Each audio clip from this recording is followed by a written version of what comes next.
Halo sahabat edukasi dimanapun kalian berada, apa kabar?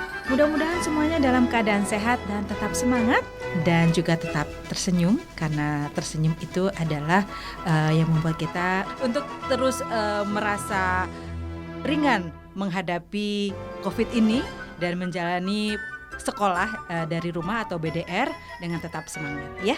Nah sahabat edukasi, kali ini kita akan belajar mengenai PPKN bersama Kak Yohanes Edi Purwanto, SPD MPD di Radio Gema Edukasi, berbagi ilmu untuk semua.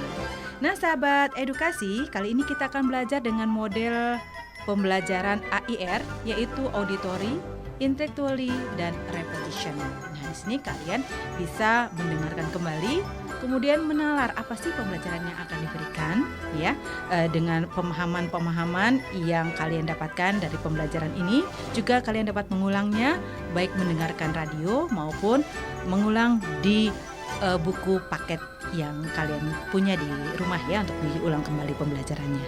Nah baik sahabat edukasi, kita mulai saja pembelajaran kita bersama Kak Yohanes.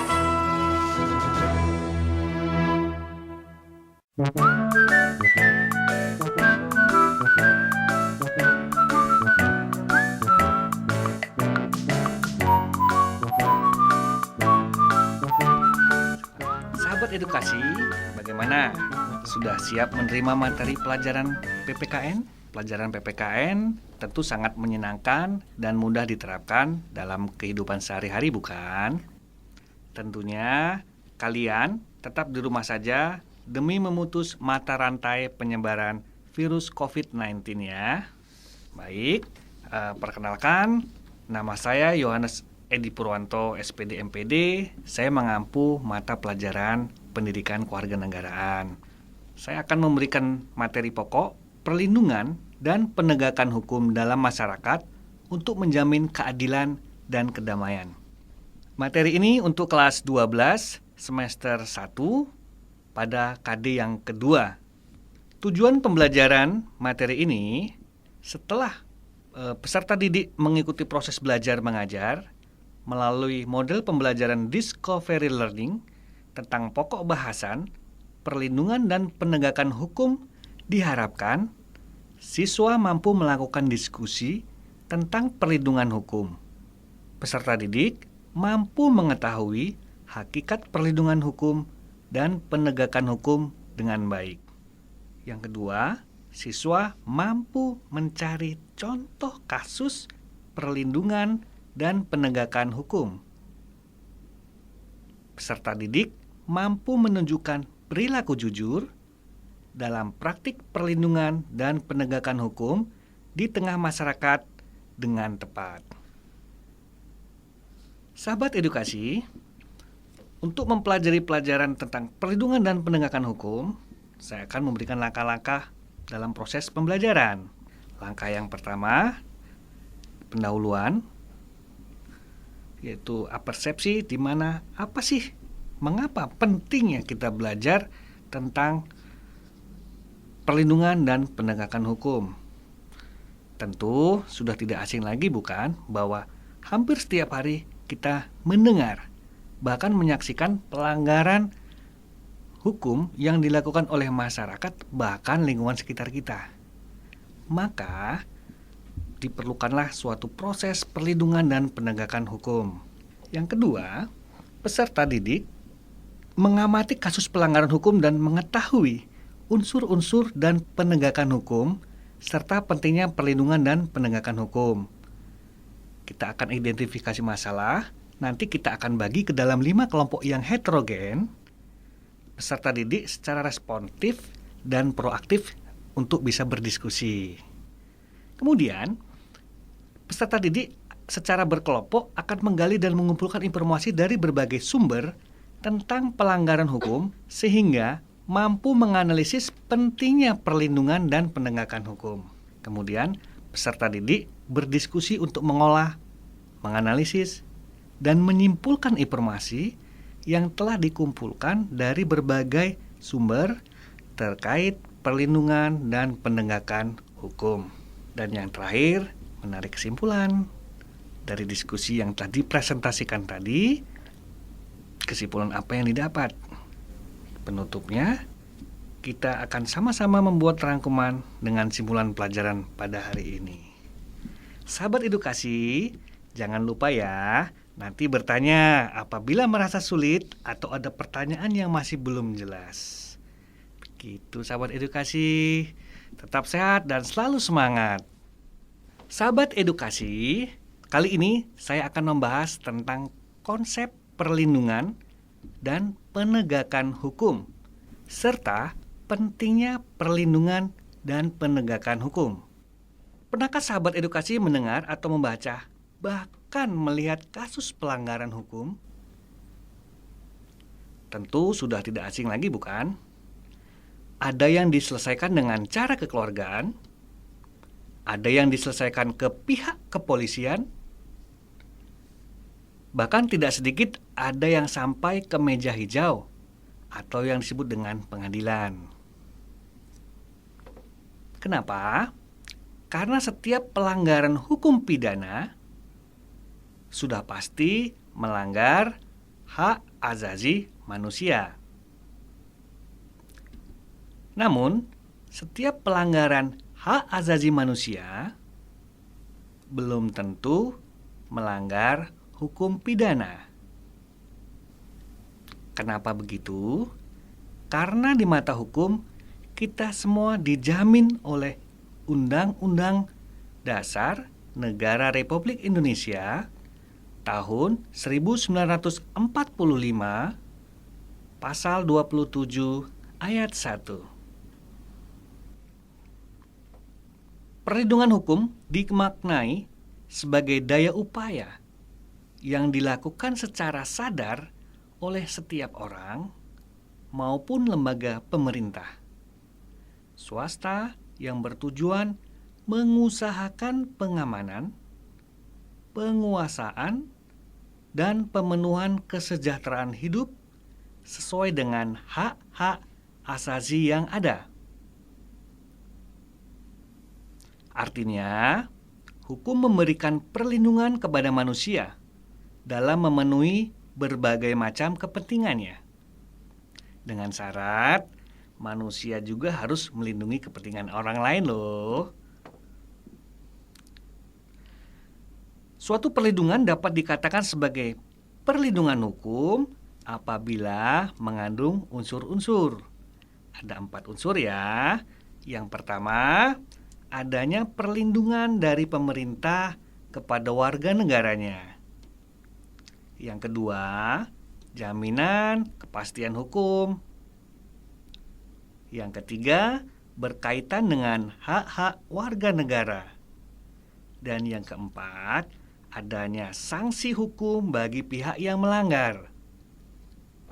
Yang pertama, adanya perlindungan hukum dari pemerintah. Kenapa? Warga negara harus memastikan bahwa semua itu terjamin oleh undang-undang. Maka, karena sudah ada jaminan hukum ini, kita bisa melakukan kegiatan dengan baik, terbatas sesuai dengan batasan-batasan hukum yang ada. Ya, kemudian apa sih maksud dari jaminan kepastian hukum? Sudah jelas ya, hukum dibuat setelah terjadi suatu pelanggaran. Maka, orang-orang yang melanggar tindak pidana harus dijerat dengan jaminan kepastian hukum. Contohnya, salah satu terpidana yang tidak mampu, maka negara memberikan pengacara gratis kepada terpidana tersebut. Dan dijamin secara hukum, dia mendapatkan hak-haknya sebagai terpidana. Kemudian berkaitan dengan hak-hak warga negara, ingat ya, kita sebagai warga negara jangan hanya menuntut haknya, tapi kita juga harus melaksanakan kewajibannya agar kehidupan suasana kita berjalan dengan selaras, serasi, dan seimbang. Kemudian yang keempat, adanya sanksi hukuman bagi pihak yang melanggar. Kenapa harus ada sanksi yang tegas? Salah satu contoh, kenapa bandar narkoba, pengendali narkoba, atau segala macam itu setelah ditangkap dengan kepolisian, maka mereka akan melalui proses penyidikan, proses pengadilan dan tidak jarang loh yang hukumannya minimal seumur hidup. Bahkan sudah banyak yang dihukum mati. Sahabat cerdas, untuk contoh-contohnya nanti kita masuk ke sesi 2 ya.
Sahabat edukasi, bagaimana? Masih setia kan dengan Kak Yohanes?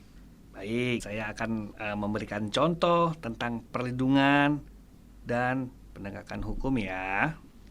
Contoh yang pertama, perlindungan hukum terhadap konsumen yang diatur dalam Undang-Undang Negara Republik Indonesia Nomor 8 Tahun 1999 yang pengaturannya mencakup segala hal yang menjadi hak dan kewajiban antara produsen dan konsumen ya.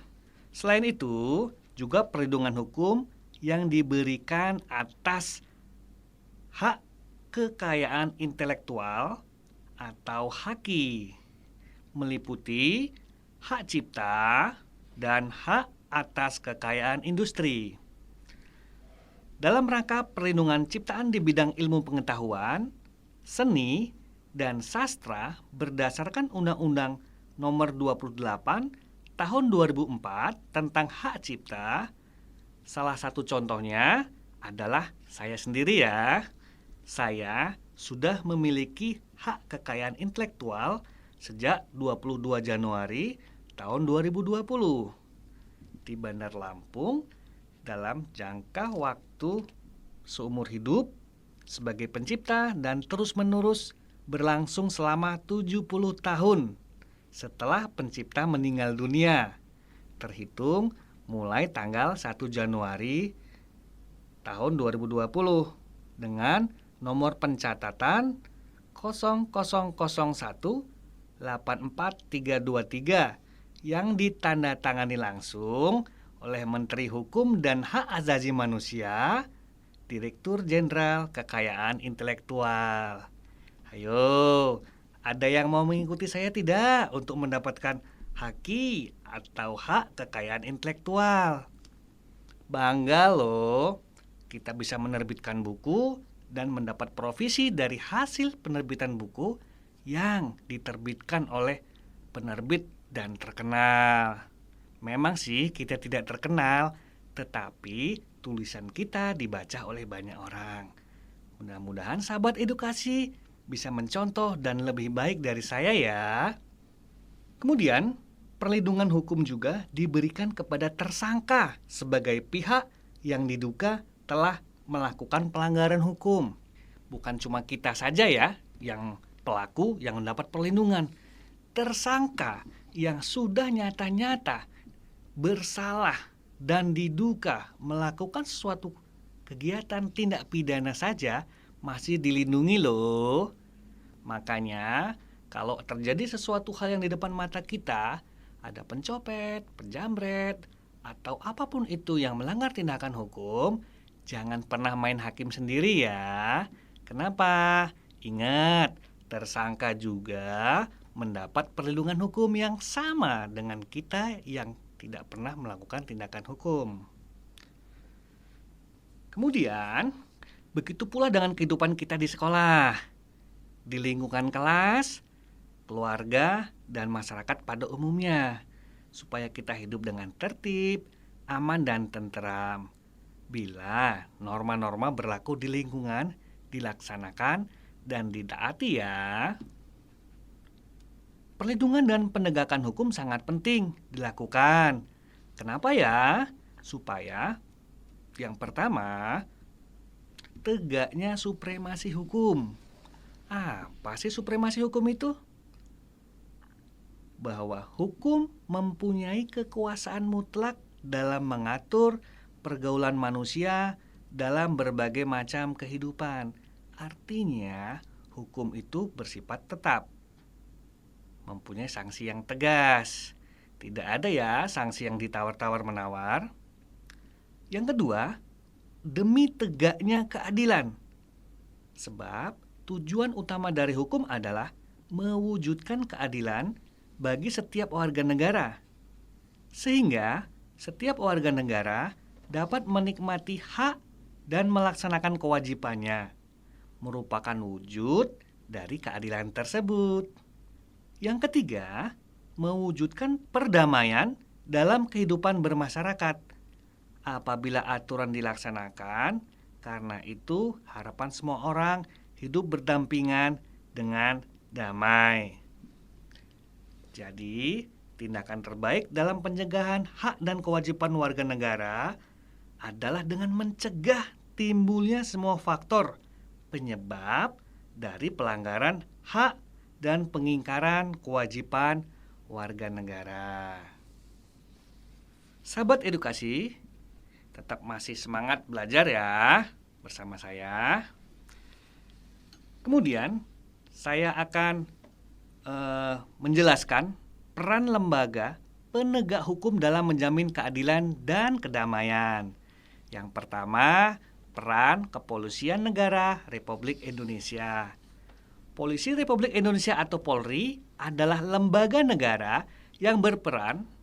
Yang pertama, peran Kepolisian Negara Republik Indonesia. Polisi Republik Indonesia atau yang disingkat dengan Polri adalah lembaga negara yang berperan dalam memelihara keamanan dan ketertiban masyarakat, menegakkan hukum, serta memberikan perlindungan, pengayoman, dan pelayanan kepada masyarakat dalam rangka terpeliharanya keamanan di dalam negeri. Dalam pasal 16 Undang-Undang Negara Republik Indonesia Nomor 2 Tahun 2002 tentang Kepolisian Republik Indonesia telah menetapkan kewenangannya. Yang pertama, polisi berwenang melakukan penangkapan, penahanan, penggeledahan, serta penyitaan loh. Yang kedua, melarang setiap orang meninggalkan atau memasuki tempat kejadian perkara untuk kepentingan penyidikan. Makanya sahabat edukasi, setiap terjadi kecelakaan ataupun apapun juga, jangan pernah menyentuh korban ataupun pelaku. Kenapa? Nanti bisa jadi saksi dan sidik jari kita malah jadi barang bukti loh. Yang ketiga, membawa dan menghadapkan orang kepada penyidik dalam rangka penyidikan. Yang keempat, menyuruh berhenti orang yang dicurigai dan menanyakan serta memeriksa tanda pengenal diri. Yang selanjutnya, melakukan pemeriksaan dan penyitaan surat. Surat apakah yang dimaksud? Paspor, KTP, dan segala macam yang menyangkut tentang hukum pidana ya. Kemudian, memanggil orang untuk didengar dan diperiksa sebagai tersangka atau saksi. Pasti kalian sering mendengar dong, ada surat pemanggilan dari kepolisian untuk didengarkan kesaksiannya. Wah, kalau jadi saksi Pak, nanti bisa jadi tersangka. Tergantung ya sahabat edukasi. Kalau kita merasa benar dan tidak pernah melakukan itu, tidak apa-apa kita bersaksi di depan kepolisian, karena itu akan menjadi pengungkap kebenaran. Selanjutnya, mendatangkan ahli yang diperlukan dalam hubungannya dengan pemeriksaan perkara. Contoh mendatangkan ahli, apabila pidana menyangkut hak anak, maka bisa memanggil Kak Seto. Atau apabila itu menyangkut tentang hak wanita, bisa memanggil Menteri atau Komnas HAM yang mengurus tentang wanita. Kemudian, mengadakan penghentian penyidikan. Menyerahkan berkas kepada penuntut umum, mengajukan permintaan secara langsung kepada pejabat imigrasi yang berwenang di tempat pemeriksaan imigrasi dalam keadaan mendesak atau mendadak untuk mencegah atau menangkal orang yang disangka melakukan tindak pidana. Yang terakhir, melakukan penunjuk dan bantuan penyidikan kepada penyidik pegawai negeri sipil serta menerima hasil penyidik pegawai negeri sipil untuk diserahkan kepada penuntut umum. Dan mengadakan tindakan lain menurut hukum yang bertanggung jawab, yaitu tindakan penyidikan dan penyelidikan ya.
Sahabat edukasi, sampailah kita pada kesimpulan ya. Kesimpulan tentang hakikat perlindungan dan penegakan hukum.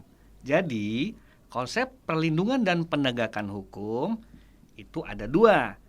Perlindungan hukum dan penegakan hukum. Jadi, kalau hukum mau ditegakkan, maka hak warga negara harus dilindungi sepenuhnya ya. Sehingga antara hak dan kewajiban itu harus seimbang. Jangan hanya menuntut hak tapi melalaikan kewajiban. Kemudian, kenapa pentingnya perlindungan dan penegakan hukum? Agar tegaknya supremasi hukum. Kemudian tegaknya keadilan dan untuk mewujudkan kedamaian dalam masyarakat. Lalu, apa sih akibatnya bila tidak ada perlindungan dan penegakan hukum di Indonesia? Yang pasti, satu, kondisi masyarakat menjadi kacau karena tidak ada aturan yang jelas ya. Kemudian, tata nilai dan sosial masyarakat tidak terarah, tidak mempunyai visi dan misi. Sahabat edukasi, pelanggaran hak dan pengingkaran kewajiban warga negara biasanya disebabkan oleh sikap tingginya egois yang dimiliki oleh setiap warga negara. Sehingga apa yang dipikirkan hanya sebatas bagaimana cara kita mendapatkan hak, sementara apa yang menjadi kewajibannya dilupakan. Sahabat edukasi, ingat ya, setiap tindakan melanggar hukum pidana sudah pasti melanggar hak asasi manusia. Dan setiap pelanggaran hak asasi manusia belum tentu melanggar hukum pidana. Ingat loh, tersangka yang salah saja masih mendapatkan perlindungan hukum. apalagi yang tidak bersalah. Ingat ya sahabat edukasi, jangan pernah menyentuh benda atau barang apabila terjadi suatu tindakan pidana, baik itu kecelakaan, tabrak lari, maupun pencurian. Kenapa? Awas, sidik jari kita tertinggal, bukannya kita membantu, nanti kita malah bisa jadi tersangka loh. Kenapa bisa jadi tersangka? Dalam hukum pidana, kesaksian itu lebih diutamakan, apalagi didukung dengan barang bukti. Cukup dengan sidik jari itu saja, walaupun kita tidak melakukan, bisa berbalik kita jari saksi menjadi tersangka. Baiklah sahabat edukasi, saya akan memberikan tugas. Tolong siapkan penanya, dicatat ya. Tugas yang pertama, apa yang kalian lakukan apabila melanggar hak orang lain dan mengabaikan kewajibannya? Yang kedua, lakukanlah identifikasi contoh perilaku yang dapat ditampilkan sebagai bentuk dukungan terhadap upaya pencegahan terjadinya pelanggaran hak dan pengingkaran kewajiban warga negara pada lingkungan kelas, lingkungan sekolah, lingkungan keluarga, dan lingkungan masyarakat ya. Sahabat edukasi, tetap di rumah, jaga kesehatan, jangan lupa pakai masker. Sampai jumpa ya.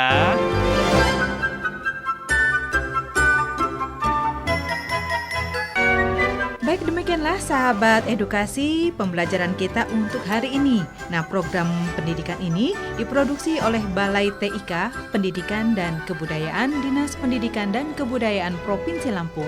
Semoga bermanfaat dan sampai jumpa.